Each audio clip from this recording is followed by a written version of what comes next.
భ్రామరి ప్రాణాయామం ఇలాంటి మనం వింటూ ఉంటాం. భ్రమర శక్తి చిత్రం ఏంటంటే ఎక్కడైనా లోకంలో పురుష శక్తిని తుమ్మెదతోనూ స్త్రీ స్వరూపాన్ని కుసుమంతోనూ చెప్పడం లోకంలో వ్యవహారం.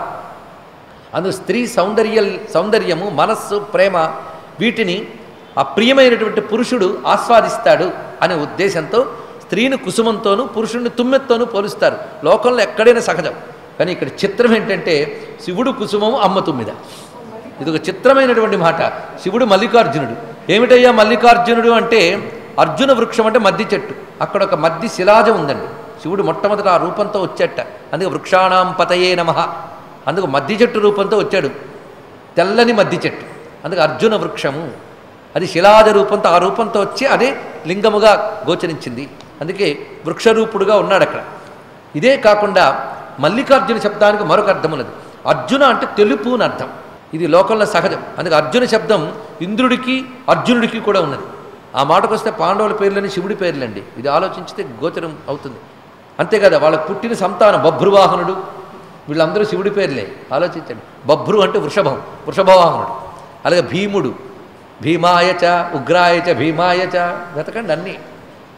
అలా నకులేశ్వరుడు శివుడి పేరు. సహదేవ, ఇక యుధిష్ఠిరుడు పరమేశ్వరుని వర్ణిస్తూ రుద్రాయ స్థిరధన్వని, రుద్రంలో పేర్లన్నీ ఈ విధంగా వచ్చాయి. మొత్తానికి అర్జునుడు అనే పేరు కూడా శివుడి పేరే. తెల్లని వాడు. ఎంత తెల్లగా ఉంటాడంటే మల్లెలా తెల్లగా ఉంటాడు కనుక మల్లికార్జునుడు అండి. ఇక్కడ మల్లెలా తెల్లగా ఉంటాడు ఆయన. ఈవిడ నల్లగా ఉందిట. చిత్రం. అక్కడ కూడా తెలుపు నలుపు. ఆవిడ ఎలాగూ కాళి, ఈయన ఎప్పుడూ తెల్లని వాడే ధవళాంగుడు. సరిపోయింది. చిత్రం ఏంటంటే తుమ్మిద పని ఏమిటంటే పువ్వు చుట్టూ తిరగడం జుమ్మంటూ. పైగా నాదం ఎప్పుడు వస్తుందంటే పువ్వు చుట్టూ తిరిగినప్పుడే నాదం. అది శివుడి చుట్టూ తిరుగుతోంది నాదం. ఇది మనం పరిశీలిస్తే శివుడు కదలకుండా పువ్వులాగా ఉన్నాడు, అమ్మ కదులుతూ తుమ్మిదిగా నాదం చేస్తుంది. ఒక్కసారి భావన చేయండి. ఆ భావం లోపలికి వెళ్ళిపోదాం. ఎలా కనబడుతున్నది అంటే మన లోపల నాదము ప్రాణము ఒకటి. అందుకే నాద బిందు తత్వములు అని చెప్తారు. బిందువు అంటే ఏమిటో కాదు, పరమేశ్వరుడు యొక్క స్పందన శక్తిని బిందువు అంటారు. చైతన్యం అంటూ ఉంటేనే స్పందన అంటూ ఉంటుంది. చైతన్యం ఈశ్వరుడు, ఆయన స్పందన రూపంలో ఉంటాడట. స్పందనకి బిందువు అని పేరు. దాని నుంచి వచ్చే ప్రథమ శక్తి నాదమే. మొట్టమొదటి శక్తి నాదమే. అందుకే సృష్టిలో మొట్టమొదటి కదిలితే ముందు చప్పుడు చేస్తారా అంటాడు. మన లోపల కూడా ఆ నాదాన్ని అన్వేషించడం కోసమే మనం చేస్తున్న పాటలన్నీ కూడా నాదాన్వేషణ. అందుకే ప్రాణంలో నాదం ఉంది. ఆ నాదాన్ని మనం పట్టుకోవడానికే ఓంకారమని మంత్రమని చేస్తాం. మంత్రం అంటే శబ్దమేగా, అది నాదం. ఒక క్రమబద్ధీకరించి శబ్దాన్ని సాధన చేస్తే అది మనలో నాదశక్తిని తెలుసుకునే పని చేస్తుంది. నాదానికి మూలమైన స్పందశక్తిని తెలుసుకునే పని చేస్తుంది. స్పందనకు మూలమైన ఈశ్వరుని తెలుసుకునే పని చేస్తుంది. అందుకే శబ్దాన్ని జాగ్రత్తగా ఉపాసించడమే మన వాళ్ళు పెట్టిన పద్ధతి. శబ్దోపాసనే నాదోపాసన. ఇదే మంత్రము అనే రూపంతోనూ నాదం అనే రూపంతోనూ స్వరలయాది విద్యలుగాను మనకి లభిస్తున్నది. అందుకే చైతన్యము ప్రాణము యొక్క లక్షణమే నాదంగా మనకు కనబడుతున్నది. అందుకు ఆ స్పందన శక్తి నాదము మనం చూస్తుంటే, స్పందన శక్తి అంటే ఎవరి స్పందన? పరమేశ్వరుడి స్పందన.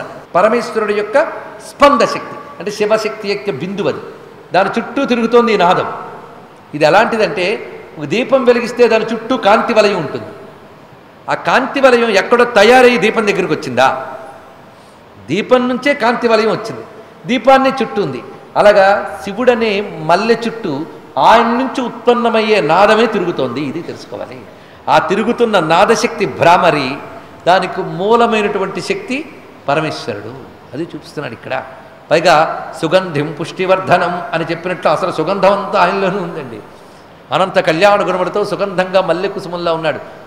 భ్రామరికి మరొక విషయం ఉన్నది. ఆవిడికి శివుడంటే మహా ఇష్టం. మరి అంత తపస్సు ఎవరి కోసం చేసింది? తపస్సు చేస్తున్నంతసేపు ఆ శివ మంత్రం జపిస్తూ శివుణ్ణి ధ్యానిస్తూ శివుణ్ణి ఎంత ఆస్వాదించిందంటే తుమ్మెద కుసుమంలో మకరందాన్ని ఆస్వాదించినట్లు అమ్మ శివతత్వ మకరందాన్ని ఆస్వాదిస్తూ ఆనందిస్తోంది.